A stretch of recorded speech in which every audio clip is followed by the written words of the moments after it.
سلامتكم ومرحبا بكم في فيديو جديد. وينكم؟ إن شاء الله راكم بخير. حبيت نبدأ نهاري معاكم بقهيوتي إن شاء الله بإذن الله. قمت الصباح نهاري باش يبدا كيكا. اليوم قمت الصباح عملت قهيوة، عندي برشا ما عملتش قهيوة هيك متعبون كيف بريود اللي فاتت كنت مريضة ومفرعسة، وساعات الشغف في الحاجة اللي انت تحبها يتنحى عليك واحدة واحدة سبحان الله.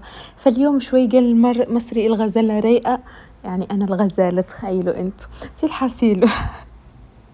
قمت قلت نعمل قهيوة ونتوكلوا على ربي في نهارنا باش نبدا صيي تنظيفات رمضان والركن وكل شيء. ان هنا حطيت شوي شوكولاته متاعي باش نصب قهوتي عادي، وكاس الماء العاده ديما نحكي لكم عليه راهم الاتراك القهوه يشربوها من غير سكر اكثريتهم، ويحطوا بحذا القهوه، قلت لكم يحطوا بحذا القهوه كاس ماء. المهم لا اله الا الله محمد رسول الله. هنا باش نصب قهوتي باش نركش الطقس محليه محليه محليه. ماني الفيديو اللي فات كنت فرجتوا عليه خرجت فك الثلج وحصلتها مرضى ويا لطيف لعبتها لكم روسيه ولا جايه من كندا اختي وانا جايه من توزر. الدنيا ضربتها مرضى متاع ثم الحمد لله على خير ربي. المهم قال ربي هاو شفاني شفاء صغيرات الحمد لله ديما احسن، وهذا ابتلاء من عند ربي، وربي ديما يبتليك الانسان اللي يحبه، وانا نفرح بالخير اللي يعطيه لي ربي سواء كان حاجه سمحه ولا كانت حاجه خايبه. حبيت نوريكم من هنا الطقس كيفاش، وحبيت نوريكم الاجواء. شربت قهيتي توكلت على ربي باش نبدا بشمبر فرواء. ان هنا كيما قاعدين تشوفوا احشي وحط على بعضها برتو انا كنت منظماتها راهو مي الله غالب. تعرفوا انسان كي يزرب وكل شيء ساعات الدنيا تدخل بعضها. ان هنا بديت نفرغ فيه بشوي. شوفوا حتى المنظمات هذيك ترونسبارو خير ما نحط في ساشيات، على خاطر كي نبدا عارفه واش عندي فهمتوا. كي نحط في ساشيات ساعات مثلا يبدا عندي لحم نزيد نشري انا لحم وذاك ننساه مره واحده، فحاطه كيكا في حاجات شفافه. هذه اللي في خانم جبت البنان قالت لي حطيه هنا ربي يحفظهم ويحميهم ويحمي صغيراتكم الناس الكل. الحصيل وفرغتها، واللي لازمني معناتها اللي لازمني باش نحطها واللي مش لازمني اللي ما حاجات قاعد منها شوي باش نفرغها في بعضها. ومن هنا هاي عصيت الزقوق وشوفتها ذكرت طول عيد المولد نفحه ان شاء الله نهار بالك في رمضان نعملها ليله ديسير ان شاء الله. الحصيل وفرغت لكم اكل فريجيدير، وان هنا كان مكبوب فيها دم ولا شوكولاته والله ماني عارفه وشي، وحكيت لكم حكه متاع فم حكيت زعما باش نفركها، اما اني قلت لكم مليش يسرى من نظفتها مي الله غالب. تعرفوا انتم معناتها الواحد الا معناتها انسان يستهو كل شيء.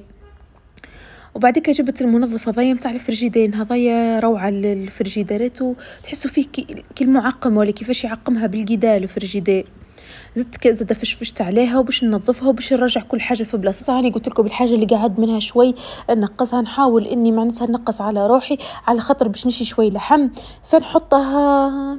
انا الحق مش من النوع الناس اللي نشي سبيسه ونشري لحم ونشري واحد رمضان، لا الحق مشني من الناس هذوكم. ديجا قلت لكم ديما الحاجه كي تفرغ نعباه، مثلا فراغ الرز نشري كيلو رز، فراغ مقرونه نشري باكو مقرونه. ما نحبش نكدس ونحط معناتها، وما نحب زاده ان تكون الحاجه ما عنديش، نحب يبدا عندي امك بالمعقول فهمت.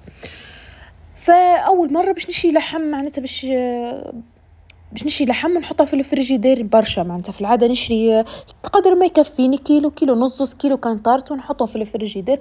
المره ذي صاحب بابا راجلي ذبحوا بقرة فتقاسموا الناس كل واحد شيرا مكتب من ربي. فأنا قلت هيا صوما سمحوا صراحة واللحم ضبنين معناتها ياسر هنا راهم يستعملوا البقري، وأنا وليت نحبها الحق. العلوش هنا مطعمها حشاكم شوي فيه كيز فورة، المهم شو بنين لحم العلوش الحصيلو. فقلت هيا وبعديك نظمتها ورجعت كل حاجه لبلاصتها. قلت هيا خلينا نفرغها البلاصه هذيك باش نحط فيها اللحم باش نوريكم كيفاش تقسموا. ان هنا هزت اللحم نتاعي باش نصفتها بالطريقه هذه. فما ناس تحلها بالقلقال، انا قلت نبقى نمسح في الدنيا وفك علي نحلها بالطريقه هذه ونثني عليه السشي. شفتوا ميم با تخرجوا نصيف ساعه تلفتوا تلقوا اللحم ذايب، لا تبقوا تذوبوا فيه في ميكرووند، لا تبقوا تسخنوا في الماء وتحطوا فيه لا حد شيء، ترهفوه كيكه على الاخر وتخلوه كيكه طبقات. انا باش نحط اللحم وباش نعمل الدجاج، والحق يكثر خيرها حماتي عملت لي قصتهولي بالسكين جويد هذاك نوع ماكله اسمها كافورما. تقصي اللحم جويد معناتها كيما نقولوا حنا كراس صبع فهمتوا صغير على الاخر. حطيتها بالطريقه هذيك وباش ننظمهم كيما قاعدين تشوفوا وباش نحطهم في شامبر فرواء. ونرتاح منهم. وقلت للجزار قص لي صقشة كبار، هو كي شريناه كل واحد شرا صقشة، مثلا نقول احنا كل واحد مثلا صقشته 6 كيلو 10 كيلو 8 كيلو هكاكا، فهمت؟ فانا هزتها للجزار نص، قلت له ارحيهولي ما اعملهولي لحم مفروم، والنص الثاني قلت له نحبها صقش هبره باش نعمل بها هيك حوايج ملوخيه كسكسي اي حاجه حاسلو صقش هبره الواحد يستحقها. فحطيت كل صاشي فيه ما يزي ما ناكلو، فهمت؟ حطيت كل صاشي فيه 4 صقشات، مثلا 4 صقشات يكفوك. يبدو مثلا عندي ضيوف نخرج 2 صاشيات. وكما قاعدين تشوفون هنا باش نكمل الكونتيتي نتاع اللحم، قلت لكم الطريقه هذه جربوها، رهفوا به اللحم، حطوا في صاشي، عرفتوا الصاشي اللي يبيعوا فيه السميدو، صاشي نتاع فريجيدير، وصبطوها بالطريقه هذيك. فما ناس تصبطها اكثر من كي تحلها بالقلقال الاصلي، قلت لكم تجي جويده ما با خرجه ما بينه انت محروقتي وقصتي بصلتك وركحتي امورك تلقي اللحم نتاعك ذيب. ان شاء الله راهي عجبتكم الطريقه واستفدتوا منها. اكيد برشا ناس تعرفها مي انا ما كنتش نعرفها الحق، تعلمتها لهنايا فعجبتني فحبيت نشاركها معاكم، فهمتوا؟ باش تستفادوا كل شيء وتربحوا بها الوقت.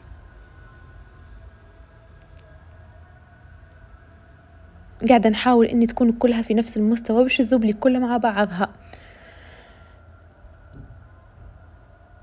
ان شاء الله راهي قاعده تعجب فيكم الفيديوهات، ان شاء الله ما نعودش نطول عليكم، وان شاء الله معناتها محتوى اللي نقدم فيه قاعد يفيدكم حتى ولو بجانب هيك بسيط. وكي ما تنسوش زادا كذا كان عجبكم الفيديو اعملوا اشتراك للقناه، فعلوا جرس، اكتبوا لي تعليق حتى قالب صغير، راهو تشجيعكم هو اللي يخليني نصور فيديوهات. صدقوني ديما نقول محصاية عم بطل ما عادش نصور، بف نتلفت نلقى كومنتاريات عسل كيفكم نرجع نصور الفيديوهات. هذا اللي قلت لكم قصتولي صغير معناتها نتاع كاورما تو نشاركها معكم، راهي بنينه هذه لحم صغير حتى يجي تاع كل شيء. هذيك اليف كالعاده تتكولف ما تقدش ما تكولفش الله غالب عليها.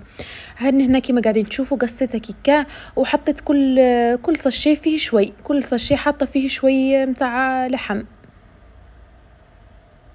حطيت قدر 4 صقشات، فما اللي حطيت ظهر لي اكثر. وان هنا كيما قاعدين تشوفوا الفيديو عملت حتى طرف دجاج مرحي كيما كيكاكا، وباش ننظمهم نحطهم في الشمبر في الرواء، وهيك يسهل عليا يعود كل شيء عندي حاضر، خاطر ما نجمش نخرج ديما انا باش نشري وراجلي يخدم، ما نجمش نجيبها من الخدمه نقول لها هيا معناتها جيب لي، هنا يبدا تحت ايدي كل شيء.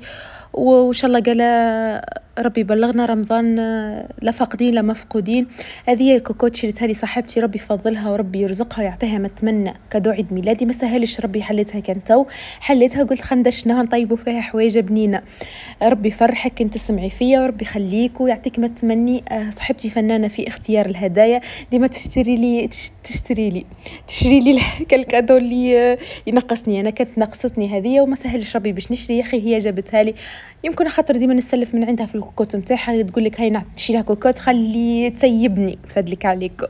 حاسه قلت خندشنها معاكم، حبيت نعمل مضغوط لحم، هو اكله يمنيه نجيب اللحم العلوش، مي انا لحم ما عملتها باللحم الاحمر.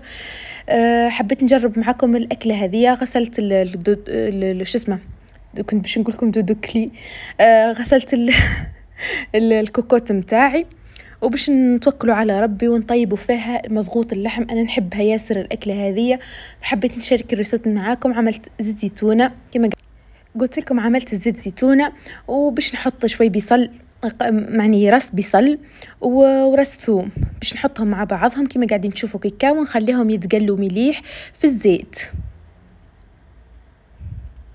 بعد ما يتقلوا باش نضيف عليهم لفاحات اللي باش تشوفوها، نقول نزيد نكتبها لكم باش ما تنسوهاش. بالنسبه للفاحات انا راني حطيت عود متاع قرفه، وحطيت شو اسمها ورق رند، حطيت لومي، حطيت كمون، فلفل اكحل، شوي تابل، فلفل مهروش، شوي 7 بهارات، وشوي زنجبيل. وانتم تستغنوا على البهارات اللي تحبوها، معناتها انا نحب هذوما يعجبوني في الاكله هذه على طريقتي انا. فما حاجات من ناحيتها، خاطر مثلا فما ناس تحط قرنفل وكل شيء، انا ما نحبش ياسر في الماكله. باش نقليهم مع بعضهم كما قاعدين تشوفوا،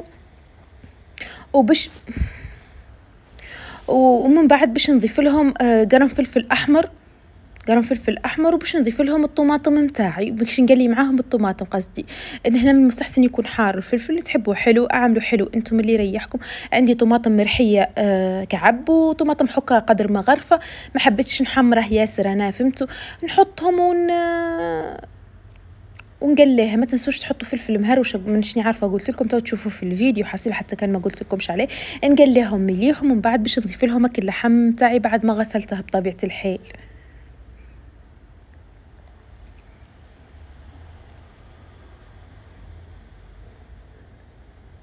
انا عملت لحم بقري، هي راهي تجي بلحم العلوش ولا تجي حتى بالدجاج، كل قدير وقدره.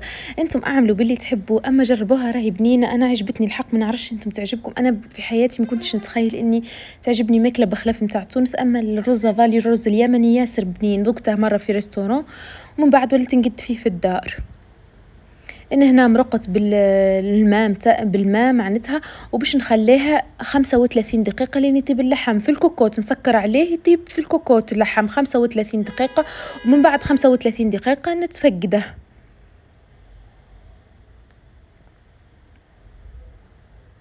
سكرت عليه وباش نرجع له بعد 35 دقيقه كما قلت لكم، حتى لا 40 كل واحد واللحم نتاعه. اذا كان علوش ما تطولوش اكثر، اذا كان بقري خلوه حتى 40 50 دقيقه ماشي مشكله. ان هنا بكي بدا يصفر صايي وشوفوا كشي بكبك.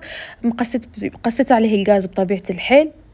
من بعد عاودت شعلت عليه الغاز وباش نغسل الرز متاعي، رز بسماتي، وباش نصبها عليه. ديما كونتيتي متاع الرز اقل من الماء مرتين، يعني كيس رز عليه كاسين ماء كاسين صوص، وباش نخليهم يطيبوا في عقلهم. شفتوا اول شيء ما نسكرش عليهم الغاز، نخليهم كي نحس الرز نتاعي بدا يطلع نحط عليه جست الغطاء وديما نتفقد.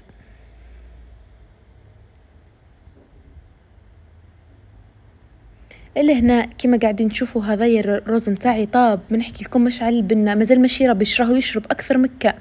طيبوه وتخلوه لين يشرب الصوص نتاعها بالقيده. حبيت نوريكم اللحم كيفاش ذايب، روعه روعه روعه. جربوها الوصفه مشكم عاد تندموا بقدره ربي، خاطر انايا ما كنتش نحب الحاجه كي كم خلطه، اما عجبني على الاخر. بعد ما كيليت انا حطيت الحق الصحن هذا كيليتها هنايا وتوكلت على ربي باش ننظف الغاز نتاعي. ديما يسألوا فيا باش تنظفي في الغاز نتاعك، انا راني ننظف بالموجود، اي نوع برودوي ننظف به. المهم العمده سرتو الغاز الكحله راهي تبقى شابه. العمده على التنشيف بعد ما تنحيك الرغوه اعصري الطبه وعاودي اعصريها، اغسلي وعاودي اعصريه، ومن بعد نشفي بطبه كانك تعاملي معاها كانك تتعاملي مع البولار معناتها، خاطر هي ديجا بولار كانك تنظفي في الشباك. حاولي بطابه بيبه كيكايه ولا بابي سويتو ذاك تنشفيها ضربه واحده. وان شاء الله راهو عجبكم الفيديو، وان شاء الله راني ما طولتش عليكم.